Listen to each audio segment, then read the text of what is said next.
Good afternoon. Welcome. Happy Memorial Day weekend, everyone. I am your host, Boss Lady Star, and today we have the Man Code on today. So we're about to get it started. Let's see. Hello, hello. Let's see.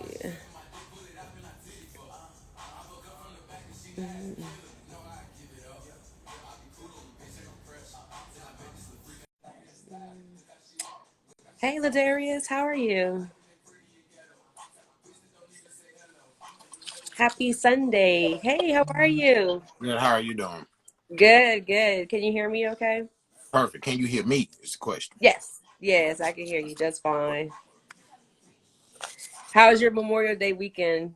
Hey, it's great. I'm off, so I ain't got to Right, cut no hair. So I'm busting heads. You try to call me, I'm busting heads. Literally, right, right. literally, literally. I can see that happening. Like, yo, I'm trying to get this cut real quick. He's hey, $50. Now it's all cuz, like, man, cuz you can hook me up, man. No kid. No, bro. No, no, Right, no. right. I feel you. I feel you. Yeah, my son, I was telling him, I said, yeah, it's about time for you to get your hair cut. He was like, everybody's packed for this weekend. I was like, yeah, well, we'll try again next weekend.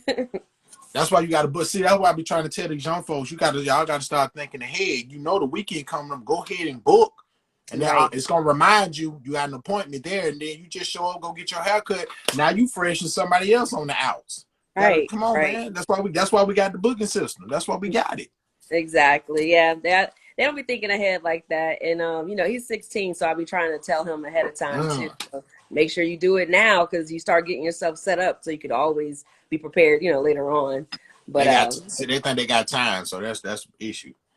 right, right. So we're gonna jump right straight into this since we started talking about doing the barbershop and you being a master barber. We're gonna start talking about that first, and I want to get like some background information from you as far as like how long have you been doing it? How long have you been a barber for one, and how'd you get into being a barber? Because I know your background story, but everybody else doesn't. So if we could talk about that a little bit, just to kind of give people a little background. Well, actually, being it was a college from high school, and I ran from it. So I ran from it for like pretty much 20 plus years, and I was like, nah, I'm gonna do something else. And everything kept pointing back to it, and kind of show you the idea. It was a nagging. Old people call it a nagging in their spirit. I don't know if you ever Mhm. heard of them when they say that. I Right. got my first. That was my first time ever having an encounter with that because it never went away for me to go to barbering, go to barbering, go to barbering. I did Hmm. everything else. So cars, electronics, furniture, clothes. I did everything but that. And Right. so I ended up being, long story short, I ended up getting into it after I lost my job as a car salesman, which I was doing very well at, by the way. And Hmm. it was just like, okay, it was like you can hear God was like, okay, enough is enough. Go to take your butt to barber school. I was like, all right. Right. So as soon as I signed the dotted line, that nagging went away. Mm. It stuck with me for 20 years. The minute I signed that dotted line to get into school, it happened. So, and it's been an enjoyable ride since. And that was in 2017. And Oh, so okay. when I went through school, and then after 2017 came, of course, we go through the school year. So officially, even with school counting, it's 5 years. Right. So I'm actually about to get ready to, when the fiscal year come around, it'd be year 6, and you become a master barber at year 7. I'm a journeyman barber now, but you become a master barber. Most people quit in 3. Well, if you make it to Right. 7, you're considered a master barber. So I'm Oh, almost okay. there. So you I'm right, almost there. you right on the brink right there. That's cool. That's cool. Yeah. Like I said, I knew like the background story, but Yeah. I didn't know how long exactly you had been doing that. So you said so at 7 years, that's when you be considered a master barber. Actually, my bad. My math is incorrect. It's actually been doing it 6. It's officially 6 years. I got one more year before I become a master barber. Master barber. I just Okay, got one more. that's not bad. That's right around the corner. So It once you is. blink, it's gonna be there. It will be. It will be. Love it. And so so right now, because I know that you work at RGL, do you think about like having your own shop one day, or do you just like working with the company that you're with right now currently? Um, the people that where I'm at now, I love it. But I eventually want to get mine. But my goal is to do it within 2 to 3 years. I know Okay. far as I want to learn everything that I can learn and run across, because I've been at this shop almost officially 4 years. So I'm Nice. trying to see how everything moves or whatever. A lot of issues and problems come up. How does the owner handle it? And Mm-hmm. that is my goal, to learn all, to soak up all I can soak up, as far as environment, how to set rules, bylaws, things that you want to have in place, how to find trustworthy employees, the Right. whole 9 yards. Right. So I want to give myself 2 more years. Now, actually, my goal is to save up enough money, and which you can do that in the barbering profession. Save up enough money, um, and once I do it for 2 or 3 years, I've already calculated. I just got to stay disciplined to do it. Then I'll be Right. ready to move to a shop, and I want to purchase it, renovate it, and all of it, and not have to get a loan. So Right. I can't wait to own my own shop. So give me about 3 years, and I'm gonna be there. That's what's up. Yeah, that's good. And that's nice that you have a plan too, because that's the most important part, is just making sure that you're planning it out. And that's very wise of you to sit there and say like, hey, let me learn the ins and outs first. Some people just jump out there, especially with business, business minds. They'll sit there and just jump out there and they'll do something, and then they get upset because it's not going their way, but they didn't take the time to do the research and do what they're supposed to do so that they know how to handle situations or stuff that arise. So that's very wise, Absolutely. that you're going to take your time for that. And like you said, people don't realize that too, that you can make a lot of money working in a shop, and you can have the benefit of saving to have your own, if you just do it the right way. So you're taking the time to do that. So that's perfect. That's good. And then you don't want to do it with a loan, so that's even better. That's Absolutely. even better. Absolutely. Um, and then, so, okay, let me ask you this question. Once you get your shop, will you be willing to hire like students, like people that need their hours? They have to go to a certain amount. It's basically called apprenticeship. They have to Right. do a certain amount of hours, which is because now they changed it. When I think I was among the last 1,500 hour barbers. Normally they're Okay. letting you do it in 1,000 now. They're shaving 500 hours off and letting you do it in 1,000. So they're starting to get their apprenticeship and their permit, barber permit, at 750 to 800 hours. They're getting Oh, their okay. permits with that, and then they only have 200 hours left. And then they're clocking hours where if the shop's not open on Mondays, they're gonna be there at school. And then Right. Tuesday and Wednesday they'll be in the shop with me. Tuesday, Wednesday, Thursday, whatever. So yeah, student barbers would be great because they'd be willing to learn. But I don't mind having another experienced licensed barber in there that can help me Right. basically teach. But they gotta be able to share their secrets and not feel like, well, I'm a hog and just let that cutthroat barber type stuff. Let's just cut Right. it to the chase. No, I don't want to hire any cutthroat barbers. I want to hire somebody just like me. I'll spill Right. the whole beans because eventually I'm gonna get out the way and let them run it. Right, right. And that's how it's supposed to be. That's how it's supposed to be. I had made a TikTok about that, not about barbering, of course, but I talked about people in business in itself. Some people are so cutthroat. They don't want to sit there and share basic information, and they might know the ins and outs. And instead of sitting there saying like, "Oh, hey, you could do this," or "This is make it easier," or "This is a great way to get started," or to make something beneficial for themselves, instead of doing that, they'll just keep it a secret, or they try to hide it, or like, I'm like, there's so many ways to get the information, but if somebody that knows you can give you the information, like, go, just tell me, like, tell me how to do it. But yeah, that's good though, that you're going to be that type of person that's going to be out there and share the information, and put somebody Absolutely. else on game so they can set themselves up and do something in the Absolutely. future. So Absolutely. yeah, that's dope. So okay, so yeah, so you want to have students in there, you want to get your own place eventually, about 3 years, and then you have 1 year. So when is your 1 year? What year would it be? Yeah, crabs in the barrel, actually, right? It's actually really gonna be like, because I graduated. I officially became a barber. Far as I took my test, so like November 2nd is when I graduated. Okay. 2018. So basically November. What I say November. So I graduated. I think it's November 10th because I took my test that following week. I looked Okay. up and it came out. So probably by November 10th, I would be considered a master barber. Master So barber. I'm ready. Okay. Yeah, that's what's up. Now let me ask you that. So since like, I'm not sure how it works as far as like skill sets and stuff like that. So um because I take my son to the barber, but I don't know the ins and outs as far as, let's say, are there different levels? So like I know, like, as far as being a master barber, stuff like that, with the different levels that you guys go to, can your pricing change with that? Like, you were like, oh, hey, you're like, it's almost like you're going to somebody who just graduated, or you're going to somebody who's been doing it for years. Can your price be different? Yeah, like if somebody just graduate cannot charge my price. They Okay. absolutely cannot, because you do not have the experience or the skill set there. Okay. You're still learning. Now there's some barbers in barber school. There's a young man on we met on TikTok. There's a young barber that's still in barber school that's cutting better than some most professionals. So I know this guy, he gonna be right out. There's anomalies, but no, a licensed fresh out of school barber can't charge what a 5, 6, 7 year barber can. But Okay. there is two levels. What people don't know, there's two levels to barbering. Because Right. I did instruction as well, and I found really paid attention to it more. It's the lingo. You have Mm-hmm. guys that are barbers, and you have young ladies that are barbers, and then you have Right. those that are barber stylists. That's a Okay. totally different level. Barber stylists, not only they don't do just Okay. one texture of hair. It's called basically, or another term is called multi-textural.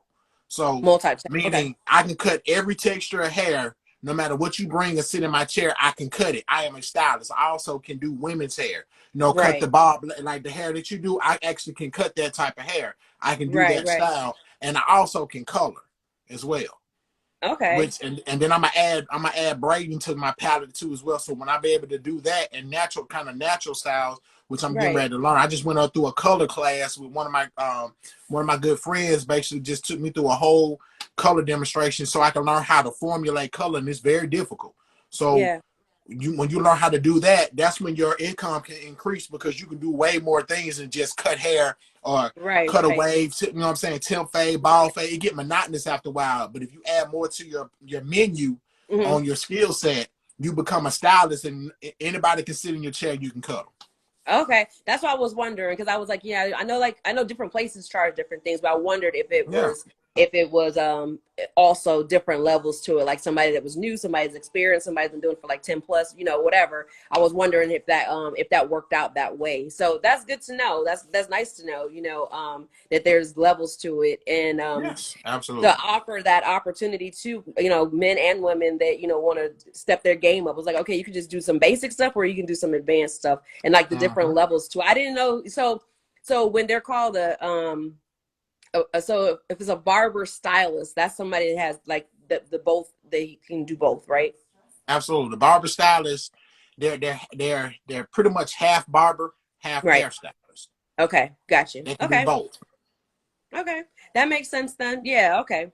Because that makes a lot of sense then. Because I know quite a few females in Florida where I moved from.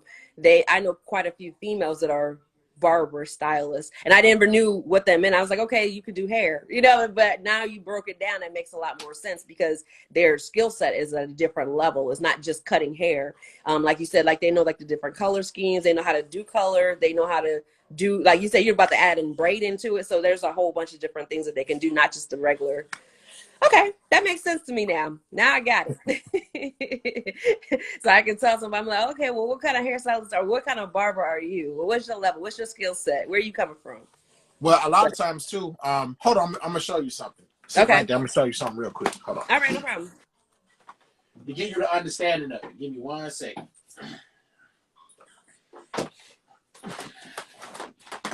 All right, sorry. No, you good. So when to explain certain things, like there's people that want to jump into the barber profession, right? Just want to Right. cut hair. Mm-hmm. A lot of people do not wear this. And see, this is a very key thing. If I see this on you as a barber, I'm going, as a master educator too, which I'm going to get my certification for that. Thank God, that's going to be an awesome thing.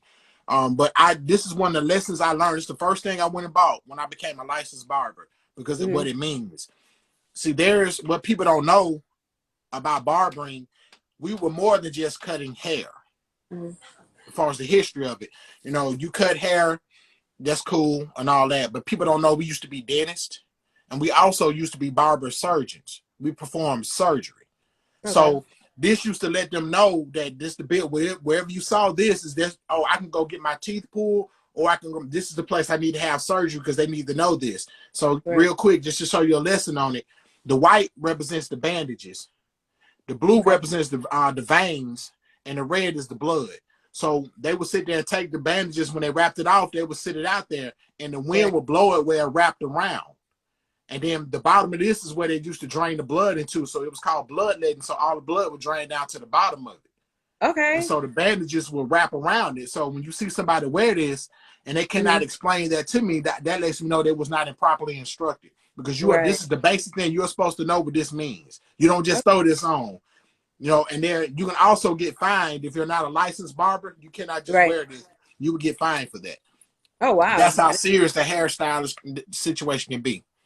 Right. And so is that the reason why it spins like that? Like the old school barbershops, they would have it like going around like that? Is it for that same? Absolutely. Okay. That makes a lot of sense. Absolutely. That's dope. Now I got a history lesson. I didn't know that. I didn't know nothing about that at all. I seen the colors. I always see them. Not always see them, and not everybody wears that either. But there are a couple of barbers that are out there that will have like the chain on. But I never knew that.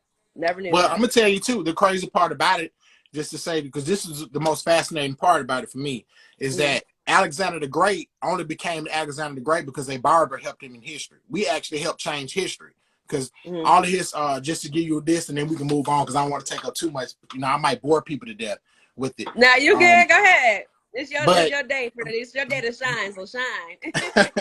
so Alexander the Great he lost a lot of his first battles. Of course, he ended up being a great conqueror. But his Right. first few battles he lost because his soldiers had their beards. So they used to get snatched down by their beard and clubbed in the neck.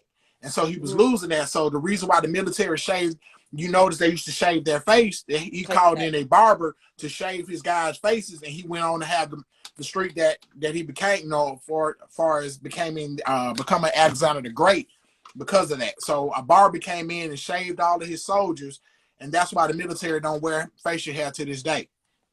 It's because of that. So that helped. That was part of changing history. He became who he was with the help of a barber.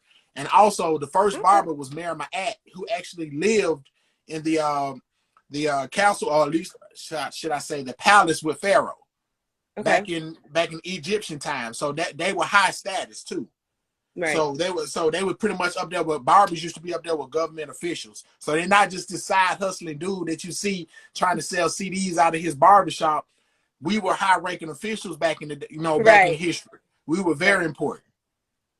And another thing too is also called. You may run into if you go to a lot of places on TikTok and a lot of places on Instagram and places like that. You'll see some of the barbers call themselves tonsorial. The actual name started as tonsorial artists. So if you see somebody say like one of my big bros in barbering is Tony Tonsorial. He's a tonsorial artist with shaving. And doing hair as well. So that's that's pretty much part of it.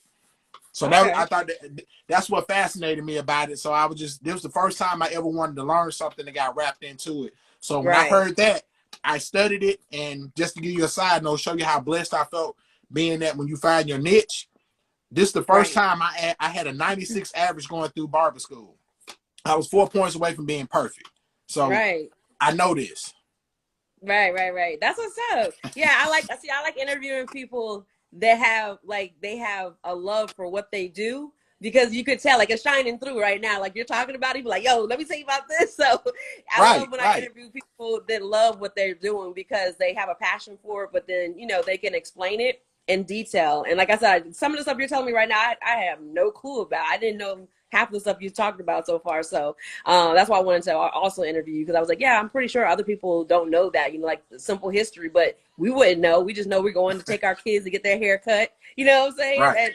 That's all I know. I didn't know. I knew that there was different levels to it, but I didn't know how intense it was. You know what I'm saying? Like I just knew, that there was different levels, but that was it. I didn't know there was more to it behind that. There's like the history of it. Yeah, and then so let me ask you two questions. One is, and then I'll leave the barber part alone for a while. But one question is, can anybody? Can anybody? How old do you have to be to go to barber school? That's the first question. Man, I was 37. I'm 42 now. I was 37. So it doesn't matter how old you are. It's just like still like the same educating thing. If that's something you want to get into, it's Right. still there. It's a good time to get into it because of the Instagrams and the social media is going to help boost your profile if you're willing to do the work. So it doesn't Right. matter how old you are, but the earlier you can get in it, and the more you can learn, the longer you can have a steady career in it. Because think about it, if I'm starting at 37, I'm 42 now. I don't really have too much longer to be in it Right. before, because your body begin to break down, because a lot of us you have shoulder issues, we Right. catch carpal tunnel, we have to be careful of that, we have Right. nerve issues in our neck from looking down so much and shoulder slumped over, so we have Right. bad Right. posture. So so the younger you can do that would be the best, but you're never too old to go do it. So wait, okay, I got that, and I appreciate you explaining that. But as far as like the youngest, I should say, so can you start like fresh out of high school, like at 18, 17? Absolutely. Absolutely. I Okay. was 17 when I was my best friend from high school was 17. We both were 17. He started. He went ahead and went, and I just went off to do something else. But he did it for a long time. So 17 is the youngest. You can do Okay. that. 16, 17, you can jump in it at that point. There's two ways you can do it also. You can go to a shop and what they call go through an apprenticeship. It takes a lot longer. Mm-hmm. It's a lot longer. But then also you can go to school, which is 1,500. Now they, like I said earlier, shrunk it down to 1,000 hours, pretty much a So hours. year. So it's hours based. So it's pretty much a year, and then you turn around and go take your license, your state test, and then pass it. You're a licensed barber from there. You can get your full on hit the ground running. Okay. Is it expensive, the school? Yes, it is. But it's It's like cheaper. yes. It's cheaper than your 4-year institutions. Here's what I encourage people to do: not just the barbering part. It's just go get a skill, because I learned this Right. skill, and nobody can ever take it away from me. I could take years Right. off and come back and pick it back up. I own all my clippers. I own all my razors. I own all my stuff. My whole entire life is in a suitcase. So if I want to Right. pack up and move to Tennessee or Florida, I can just pack my suitcase and pack my clothes and go. I don't have to get a transfer. I can just Right. go find a shop and get to work. Right. Right. So So yeah, it's like, so you got to think about it like that. It's probably you end up spending about 20 to 25 depending upon the school. But you're looking at okay. about around 20 grand, which is $80,000 less than a 4-year institution. Right. And you have an unremovable skill. I didn't know it was that expensive. I really didn't know it was that expensive. I tell people all the time, like especially if I see like young boys cutting like each other's hair, like not here, I don't really see it too much in South Carolina, but in Florida I used to see a lot of the kids outside, like they're not practicing, but they're like, just cutting each other's hair, like the cousins cutting each other's hair. Or if I used to go up to New York and like in the summertime, I would see family members like cutting other people's hair outside and stuff, and like they'd be really, really good. But then like you would just go to them on the weekends and stuff. They was never in the shop, and they was like, yeah, I'm not paying for school. But I was like, yeah, it's not that expensive. Just go ahead and get your license so you could be licensed, But yeah, I didn't know it was expensive like that. That's pricey. Well, the thing about it is it's worth it because of the fact of you don't want to get caught cutting hair unlicensed. Right. That's Right. going to Right. result in fines, and also you can get arrested for doing that too as well. Because when you cut out your house, you cannot enter.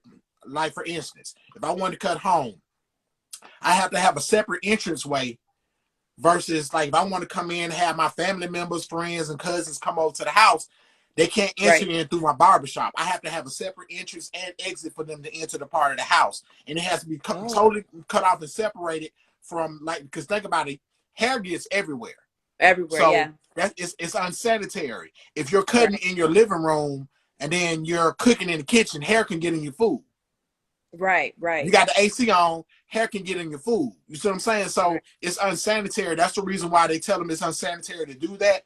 So if you're going to do that, you have to go through there's a set of rules or regulations you have to go by. But yes, you can Okay. start on the porch. You can cut all day and do that. That's cool. But I would definitely recommend go the route of getting licensed. And Right. if you don't want to work in the shop, go through the necessary protocol and steps to make sure that, and make as much money as you want to. Right. Right.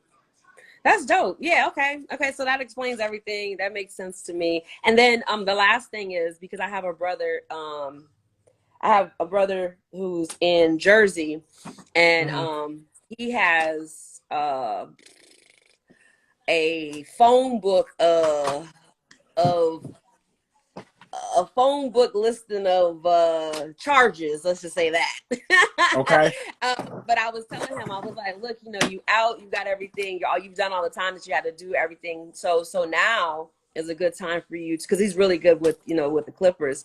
So I was telling him, I was like, maybe you should look into it. He was like, yeah, they don't have no programs available where he can get like assistance. And they're saying that he can't get financial aid or assistance because of his history. So is there something where people can still, you know, if they have a rap sheet or something like that, that they can still I would because recommend if he they're do not the. able to get if they're not able to Um, get financial aid, like how else can they still, you know, try to do something? he would probably go to the route of apprenticeship. It Apprentice. depends upon the barber. If you're doing apprenticeship and you come off the street and you want to cut, you can cut under the Right. license. You would be under the license of that barbershop owner. Okay. So he would be you would have to go to your local barber commission, talk to Okay. them, and set it up and go on record. And you will be as the barbershop owner, you will be responsible for this particular barber. And Okay. and they have to stay under you a couple of years cutting hair and doing that now.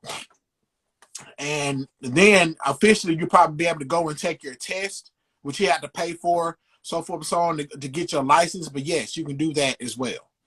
But Okay. So that'll there's be the ways route he'll around it, probably have but to you can take. still Yeah, that okay. Oh, was she one of said the two grants and routes I stuff. was talking about earlier. Either you can go to school, but since he can't get the financial aid, grants and scholarships, stuff Right. like that, so he can turn around and he can go through the apprenticeship. Oh, by the way, I want to tell Okay. you something else that's cool. What people Yeah. don't know about barbering.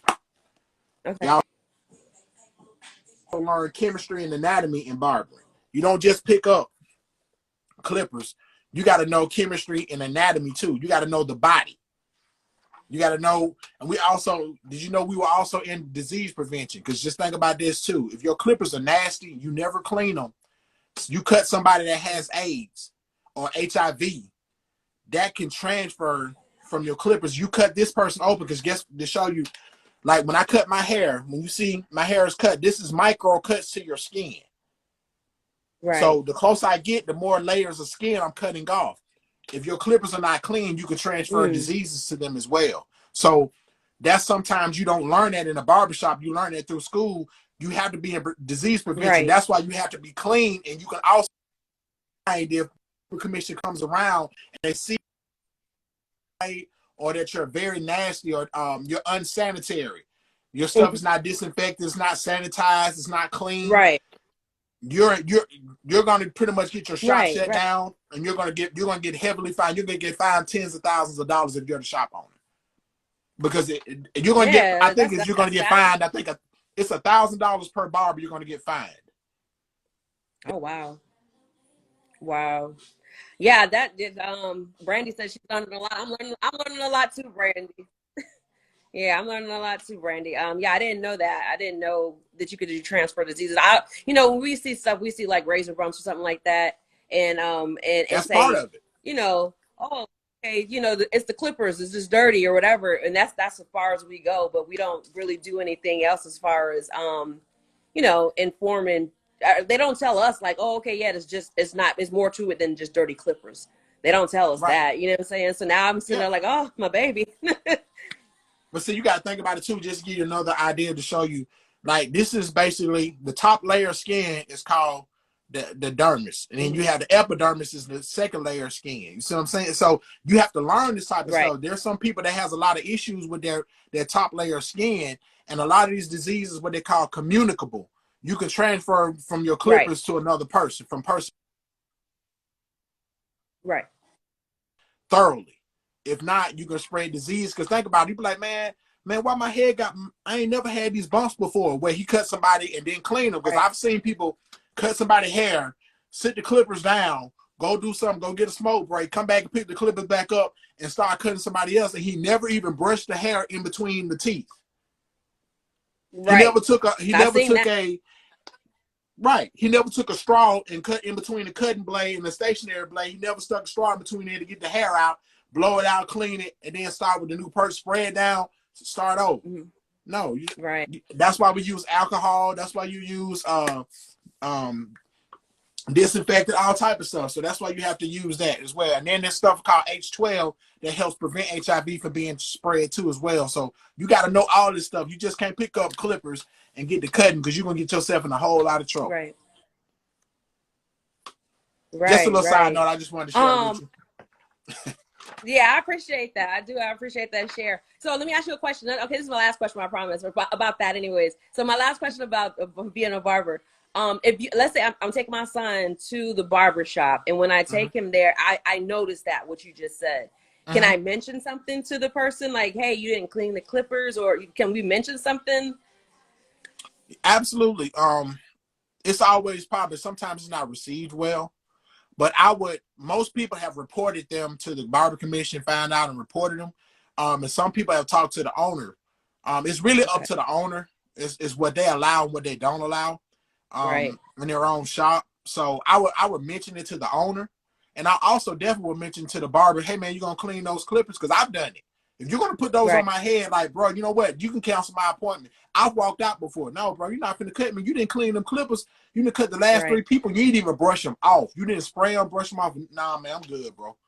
I'm going to go somewhere else. I go wait another 2-3 hours at another shop at a barber that's clean. I mean, you still got hair on the floor from your first client, 8 o'clock in the morning. Like, no, bro, sweep that up. Right. Yeah, that's a good remark too. I think it's Rockwah. I think she said I'd phrase that as a question. I'm like, oh Absolutely. Yeah, so are you gonna clean the clippers? Drop it on the barber and no resolution. Bring it to the head. Take it to the head shop. Yeah. Okay. Yeah, do it in that that order too. Do it in that order, absolutely. But I would definitely, I wouldn't sit there. I would definitely mention it. And if you're uncomfortable, based upon the artist's attitude, I would not probably go through with the service. Right. See, my son, when we was in Florida, he really didn't have no problems with the back of his head, like with razor bumps and stuff like that. But hey, what's up, Dewan? It wasn't until we came up here that nice to meet you too. It wasn't until we came up here to South Carolina where his dad's been taking him to the same barber since he was like 2. So you know, over 14 years he's gone back and forth, but every time he's gone to get his haircut at this particular place, he always gets like the razor bumps really, really bad to a point where it's like ingrown hairs coming like every single time. And I'm like, look, I thought we need to switch him to a different barber. And his dad's like, well, I don't have that issue. I'm like, yeah, but it's only when he goes to that barber that he has these like really bad, nasty bumps in the back. So, and then I'm not there when he takes him. I'm not there for that. But when I take him, I take him to a different place, and he doesn't have that same issue. So well, I'm not sure. Another thing too, it's not only just the nasty clippers, but also when you take those electric shavers and you go against the grain, ingrown hairs come back. If you don't take the shavers and go with the grain, your hair grows down. Like, for instance, you see men with hair bumps on their face. Your hair, gentlemen, your hair does not grow down like this. It grows sideways. Here, it grows this way. Your chin is the only one that grows down. Your mustache grows sideways. This right here grows like that. So this side always grows down. This grows here, and this bottom part grows upward. So if you shaving against those, if this grows this way and you shave it this way, that's when you get ingrown hairs. If it grows this way and you shave it this way, that's where ingrown hairs come from. So a lot of times his clipper couldn't be nasty. He could be clean, but him using those electric shavers in a very sensitive area in the back of the nape, this is called a nape area. Most people are very sensitive right here. So that's why I don't recommend using electric shavers in the area right there, because you're going to go against the grain just to try to get it real clean, but you're going to have a problem when it grow back. It's going to look real bad. It's going to be pus up. You're irritated and aggravated because of ingrown hairs. Our skin does reacts differently. Yeah, it seems like I'm always like tending to him right after, it's like I'm cleaning the back of his head, making sure I'm keeping it clean and stuff like that so that it doesn't have that issue. But it's like sometimes it's like nothing that I do to help him with it. It's he'll get like a bump or two that'll get pretty big in size because it'll be very huge. And so I'm like putting like hot rags on there and all this other stuff, trying to, you know, make it smaller and skin tight and everything else that I think that I could use, you know, for that back of the nape area. But yeah. All right. Well, I'm gonna see if I take them next time. I'm like, what you doing? Keep an eye. So, it's like waxing. You go up from the direction of the hair growth. Yep, that's exactly true. Waxing is And then right. Bobby said Barbara could be going in without wiping off the disinfectant. That affects your skin too as well. Absolutely. That's a good point. That's a very good point. Yeah. Yeah. Okay. So I don't learn. I have me a little history lesson on barbering today. Look, I ain't gonna be cutting nobody's hair, but I got me a lesson to learn. I learned some stuff today. Glad I can help. So, glad I can help. Yes, yes. All right, so we're gonna switch topics. We're gonna talk about mental health, and we're gonna talk about communication and relationships. Because I've talked to you several times about, you know, the importance of communicating, especially when you have mental health issues.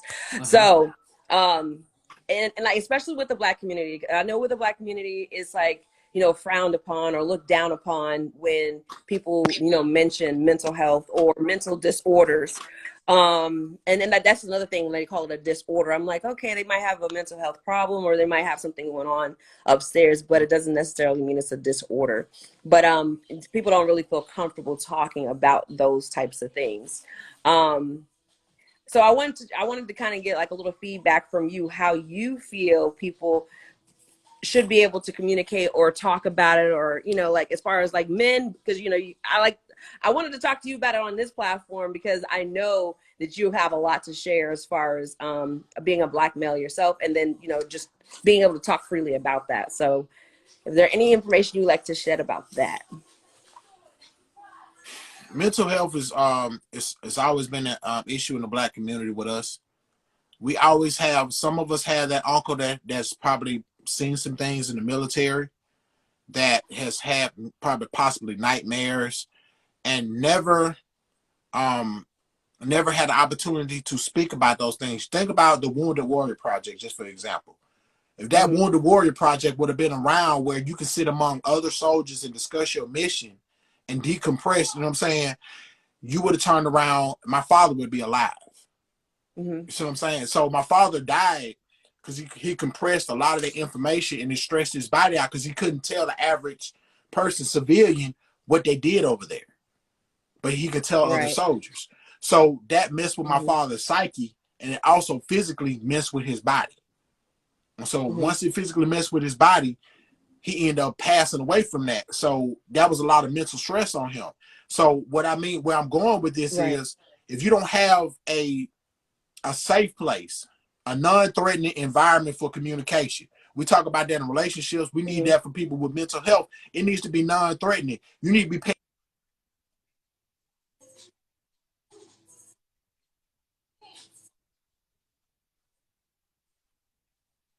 Right. Right.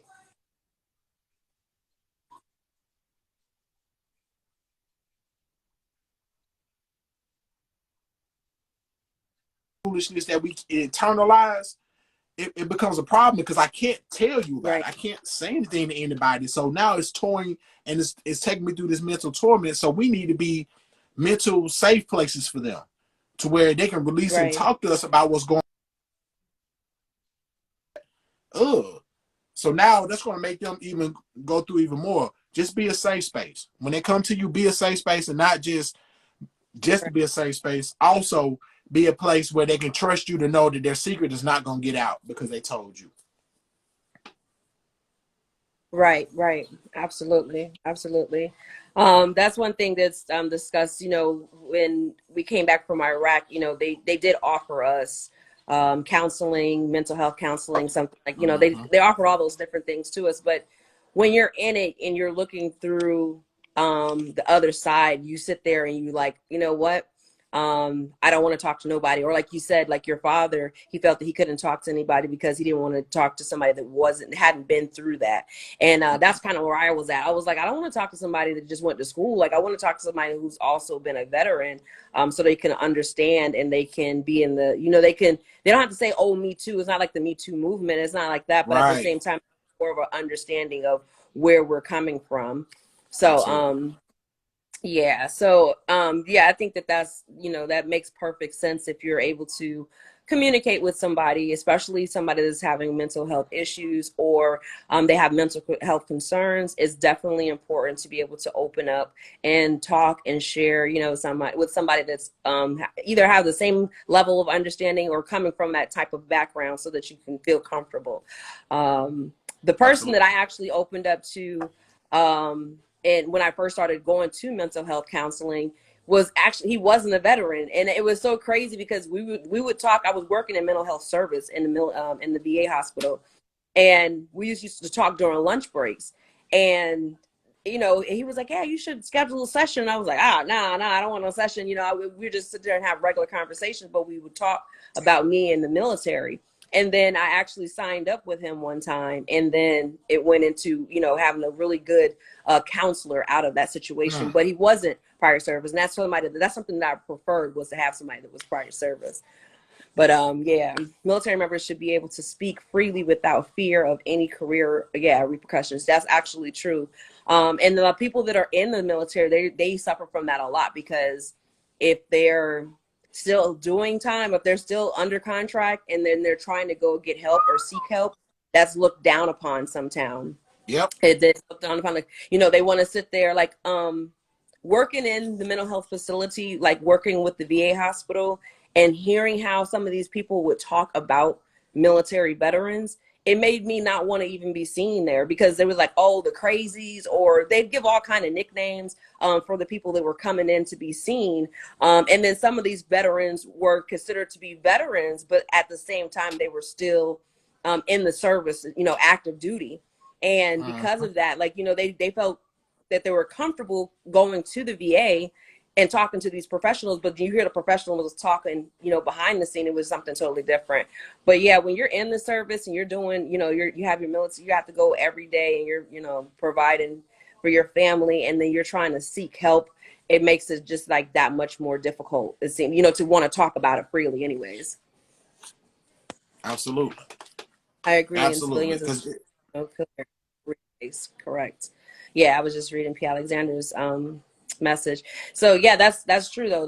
People, that it gets frowned upon, like, oh wow, you're seeing a counselor, or you're seeing a therapist, or you're seeing, and then you don't even want to talk about it. Like, I feel comfortable talking about it on any different type of platform. I feel free, and I let people know all the time, like, hey, if you need help, like, make sure you get that help, because it's needed. You know what I'm saying? And if you sit there and bottle up everything inside, then you're just gonna implode, and nobody wants to do that. So right. yeah, it's important to be able to talk freely. Absolutely. But yeah, so that, I wanted to talk to you a little bit about that. And then as far as communication goes, I know, I think it was I forgot who said it earlier. It was like, yeah, compromising, that's one thing that you have to do. The comment went away, but compromising in a relationship and talking. So I mixed in the two together, but as far as not necessarily putting one with the other, as far as the mental health, but as far as communication and relationships, because you talk about that a lot too, the importance of it all. So if you want to touch on that topic a little bit, I don't know what's going on with this other phone. Sorry. Like, I have something flying around in here, and then there's something going. My phone is like jumping. My other phone is like jumping back and forth. I don't know what's going on with it. But anyways, I'll figure that out later. So yeah, the importance of communicating in a relationship. You want to talk about that? That's what I was trying to get to. I'm sorry. No, it's as far as, again, that's where the safe space, it transfers from one end of the spectrum to the other. If I'm a man, for the Hmm. most part, especially being a black man, and I want to come home and talk to my who is a black woman, who I love and who I'm in love with, and so forth. Like, I didn't Hmm. have that when I was married. Like, I had some PTSD going on in my life about other things. You know what I mean? Right. Being like, far as just gang stuff that had happened, and just going through a lot of church hurt stuff like that, that I felt like I could just still talk to her about. I didn't expect you to fix it. You know what I mean? So if I can talk to you about this situation, it helps me to really Hmm. verbalize and put it out there. And you should never make somebody feel as if, oh, you really need to go to counseling. Like, don't talk to me about that. Right. And it's just like, okay, so that type of reaction is a negative reaction to something when somebody's opening up. and it can bring Right. shame upon someone. So that environment feels threatening. That okay, so if I told you this and your reaction is that, there's a fear in the back of my mind, especially as a man, you're gonna go to tell something intimate about me to somebody else, one of your little Right. girlfriends or whatever, that y'all gossip all the time with. Then next thing you know, it gets around. I didn't want nobody to know. So we got Right. to be able to, as a couple, if you come to me and like want to talk about certain situations, but you really don't want me to do anything, it helps you release. I need to be that person, and we need to start asking each other when we're in relationships, who do you need me to be at this point in time, at this moment? Right. Do you need me to Right. be just a listener? Do I need to just listen to you? Do you need counseling? Are you Mm-hmm. angry? You ready to fight? Do you want to go do what do I need? Which friend do I need to be at this time?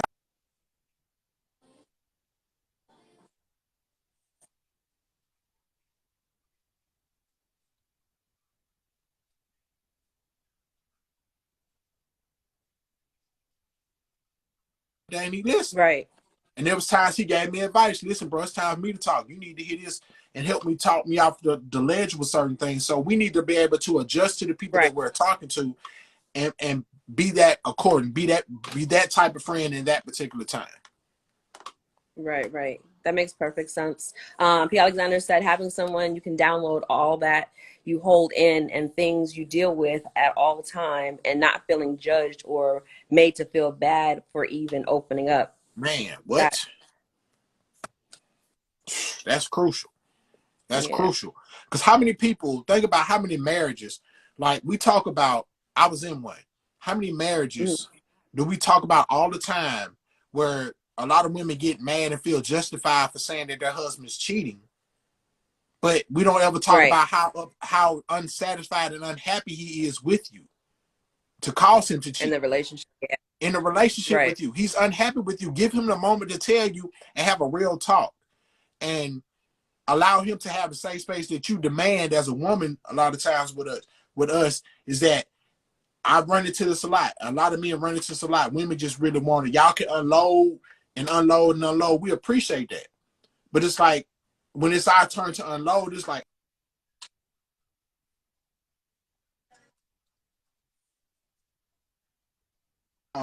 then see, you don't, and then we like, I just telling you how I feel. It's not like the sky is falling. We got to be able to communicate.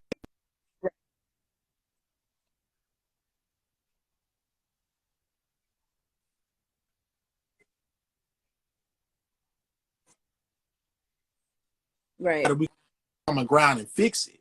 That's called effective communication. We can communicate all day, but if it's Right. not Right. effective and we're not moving mountains and we're not changing things, it's like what are we doing this for? Right. Right. It's like you're running like a hamster in a rat race. I mean, you're just running in a circle. At that point, also, if you're happy and you feel fed up with trying to get understanding, then you should leave before you cheat. Yeah, that's true too. I was going back and reading the comments. Because if you're unhappy, he still doesn't have to cheat. Right. I understand what you're saying too, Auntie, but at the same time, I understand where Mancode101 was coming from as far as not being able to communicate effectively in a relationship, So, and then not saying that that's okay or that's the reason No, why it's okay to cheat. Not saying that at all. Just not saying, condoning it. but Listen, what I was understanding was if you're saying, hey, if we can sit down and talk about this, I'm not gonna have no reason to run out there and go talk to somebody else or go do anything with anybody else because I can sit down and talk to you, what I'm saying, about it. And you're my mate. So yeah, okay, I totally agree with that. but can I let me bring it to this standpoint so she can understand where I'm coming from. You said Mm-hmm. auntie that made the comment. Mm-hmm. Where do we cheat at? A lot of us sometimes have cheated a lot in our relationships. Everybody think it's physical. It's up here. You cheat up here first. Mental. Mm-hmm. So Yep. everybody keeps saying, well, it ain't right for a man to cheat. But how many times have you cheated on your husband by having a conversation about your husband to another man and emotionally and Right. mentally opening yourself up to him? You just cheated on him then. Because it starts up here Right. before the pants ever come off. Before they ever come off, I got to stem it. Because think about it. Even in today's time, before we really had this understanding of how much sapiosexuals women are, That dude that can talk Right. that talk, he was getting somewhere. He was getting them draws for the Right. most part. He was talking this. In other Absolutely. words, he was, ooh, girl. I'm Right. talking about you over there on the phone. Your eye, you over here on the phone. He just telling you all this. Your eyes rolling back in your head. He just like, oh my God, I'm just about to explode because it's up here. Right. It's Mental. up here. Mm-hmm. So if you're cheating up here first by having very intimate, emotional, mental conversations with somebody outside your spouse, that's cheating. Mm-hmm. So I'm not saying cheating in a physical form. It's not right for either side to do. To sit there Right. and to talk about my wife to another woman that is possibly interested in me, that's sitting on the sideline waiting for her to screw up and telling me that, oh, see, Right. this is what she doing. That's terrible advice. I shouldn't be talking to you about this. I've just cheated on you with the wrong person. And me understanding that aspect in Right. my marriage, I never cheated mentally or physically. I never did that because I knew, listen, I'm going to work on this. I'm going to give it everything I got. So when I walk away free and clear. There Right. was Pretty nothing clear. on Yeah. my side to do that because we have to understand that you got to put forth that same effort. Why would I go tell them when the source of the issue is right here in front of me? It's laying next to me in bed. I need to Right. talk to you about this. And we need to deal with it. But I need to also make you feel safe. And I failed in that area of making her feel safe to talk to me because I was at a point to where like I was the same thing. I was listening to reply instead of listening to understand.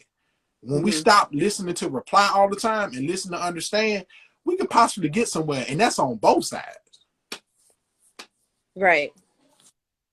That's facts. Yeah, I think communication is a big key. Communication is a big key in relationships. Period. Mm-hmm. And if it starts to fall apart, then that's when things go to the left. So if you're sitting there and you're trying to communicate, but then you're putting walls up, or you're blocking, or you're not given the time to resolve whatever the issues are, then that's when things start breaking down and breaking apart. That's what I feel, anyways. Period. And maybe we talk about it with a therapist. That's okay. Yeah, that's true too. Absolutely. Right. Absolutely. Yeah, I totally agree with that. That's like, one thing that's like taboo for because we're talking about, black communities too, is that's like looked down upon, like, oh yeah, you're going on a counseling with your with your spouse, and that's something that people should do or consider doing, especially if they're married. Mm-hmm. Sometimes you could do it when you're not married, if you're engaged or something, or if you guys are just in a committed relationship and it's important to you, then yes, that should be done as well. But so many people frown upon that, going to counseling or seeing somebody to together, because you have somebody that'll be non-biased and they're not taking nobody's side. They're actually listening to both people and could probably give some ideas or solutions to Yeah. resolving Absolutely. some of the situation or the areas that you guys are going through. So You yeah, you that's can't definitely go to important. you can't go to your auntie and try to get No, and wait for her to give you a fair no. advice. You can't go to Uncle Joe. Look, I said that so hard. I was like, no, but my auntie's on here. But auntie, we ain't talk about you. But yeah, I totally agree. Yeah, you can't just go to like, a family member.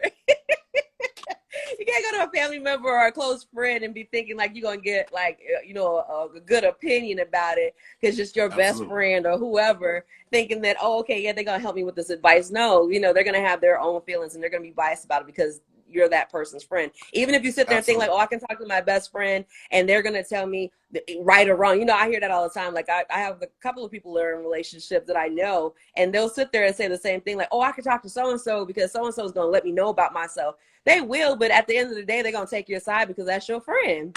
So they can sit there and listen to you and they can give you some advice, and it might be some advice that they don't want to hear. But at the same time, at the end of the day, like that's your best friend, that's your bestie. So Well, let me yeah, tell you how this. much advice? Let me put it to you like this too. That's another aspect. That's what we do in this profession as well. Think about how many people Mm-hmm. we've talked off the ledge just by having a point or allowing them to release. Being in safe spaces, people are surprised you don't just cut hair. Again, sometimes Right. you are a therapist in a lot of ways of talking. I've talked people off the ledge, bro. Don't, man, I'm gonna get, man, I'm so sick of my wife. I remember this one particular guy, man, I'm so sick of my wife. I said, but did you talk to her? I said, let me ask you something. This was brought to me, and I brought it to him. I said, how are you looking at your wife? He's like, what you mean? I saw you seeing your wife as boo or bro. Right. And he looked at Right. me. He was like, I said, I'm just asking you a question because it was brought to me. Are you seeing your wife as boo or bro? Because you Right. treat your bro a different way than you treat your boo. Right. And I said, I just left it at that. He was like, you know what, man? You right, bro. And I just cut this out and say anything else. He was like, you're right. That makes sense. That made Mm-hmm. absolute sense. Because that's exactly what I was doing. Because when you got to think about it, when you hanging with your bros, you kind of comfortable and you let things fly. You do what you want to do. You joke around the wrong way. You get a little physical. You do guy stuff. And you know what I mean? It's just that. But when you get home to your boo, Right. man, you see them, man, you see them lips, you see them eyes, them eyebrows, them lashes. You smell that perfume, you get a whole different feeling. Right. Right.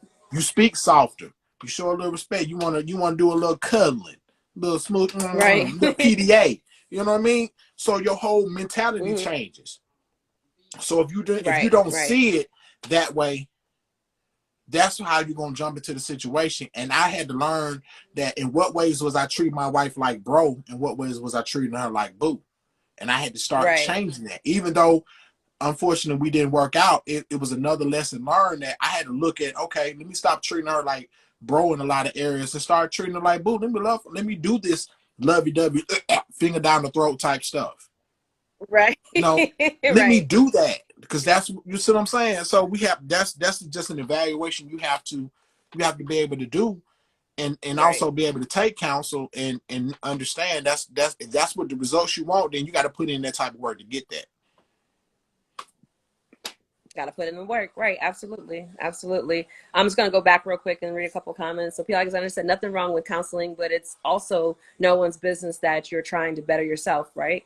You have to do what's best for you, and you should not be looked down upon, down on yourself for getting help. Absolutely. Um, Not me. Listen, I listen to them. Tell me what they need to hear. Oh, right. Phone Diane. Thanks for sliding through. Appreciate it. There is nothing, wait, there's nothing like having that someone you can truly talk and build with. They can help you and you can help them. Being in a dark place is a terrible place to be, especially alone.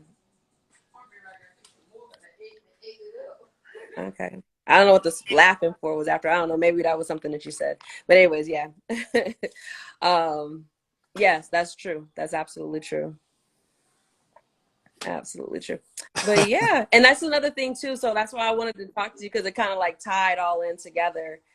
Being that you are, a barber, and because people go to the barber shop, that's what they do. They sit there, man. Let me tell you what happened. Just like when women they go get their hair done, it's the Woo! same thing. Like you said, you guys are counselors in a sense too, because that's what they do. You sit there, you go get your hair done. You there for like an hour, 2 hours. If the guys are going there, it don't matter if they have an appointment. They go there for an appointment. They might, if they have an appointment, they waiting because they might already in the chair, or they sitting there and they're about to wait because they're walking. Either which way is always going to be like, oh, okay, yeah, let me see what's going on, you know what I'm saying? Or let me Right. talk about what's going on in my life or whatever. So yeah, that's the time they kind of like open up and release or whatever. Yeah. Yeah. But yeah, so no. That's why I was trying to go back and read. There's no apologies needed. I was trying to go back and read the comments, and I was looking. I was trying to figure out what was going. I was like, wait, what? But yeah, um, but yeah, so that's why I wanted to talk to you too, because like I said, as far as being that the barber slash counselor slash, what I'm saying? You get it Right. all. You get it all. Absolutely. You So really do. You really do. yeah. But we have made our hour. And I'm so glad that I was able to get some time from you today. I appreciate you. Absolutely. Anytime. Make sure you guys that are on here, make sure you guys go and follow him on all platforms. The Mancode. He's on TikTok, Instagram. Where else are you? I'm actually on TikTok and Instagram right now. I actually have a Twitter account I haven't used in a while. Uh, Mm-hmm. so I haven't came back on Facebook yet because the Facebook crowd that made its way over to TikTok and caused problems. So I think I'm gonna stay off TikTok. I'm gonna stay off Okay. So you gonna Facebook. stay I off mean, TikTok? no, I'm gonna stay off Oh, Facebook. I Facebook. mean, I you know was what I gonna say, mean? wait a Yeah. minute, hold on. But nah, yeah, I understand. Like, I don't really rock with Facebook like that. And the only things the stuff that gets shared to Facebook usually comes from my Instagram. It's automatically shared. but I don't even really rock with it. Like, you know, I tell my family, when y'all want to see me, come see me either on Instagram, or if I do StreamYard. The next interview, because I usually try to do a follow-up interview, so the next interview we do, we'll probably do it on StreamYard, because I'm Oh, trying to get all my stuff over to my YouTube channel. So that's what we need to see from you. I need to see the Mancode YouTube channel. I need to see that up and running. oh, my bad. Sir. I do have that up too. I just haven't posted a lot of my lives since then, which I got to go through and edit a few lives that they're older, because you know my hair doesn't look like this as well. But yes, I do have a YouTube channel. Thank you, because I Right. forgot that. And also, P. Alexander, you're very welcome. I just share what I Okay. know. I only talk about what I know. I don't talk about anything else. Right. So Yes, I yes, definitely yes. appreciate it. And I appreciate you. Like I said, thank you for coming on today. Like I said, we'll definitely do a follow-up interview, and it'll be a couple of months. And I'll just make sure that, you know, I push this information out there. Your live will be on here on Instagram, and then it'll be uploaded to all my podcast. You know what I'm talking about. It'll be I do. updated to all the I'm other with stuff you. I'm later with you. on.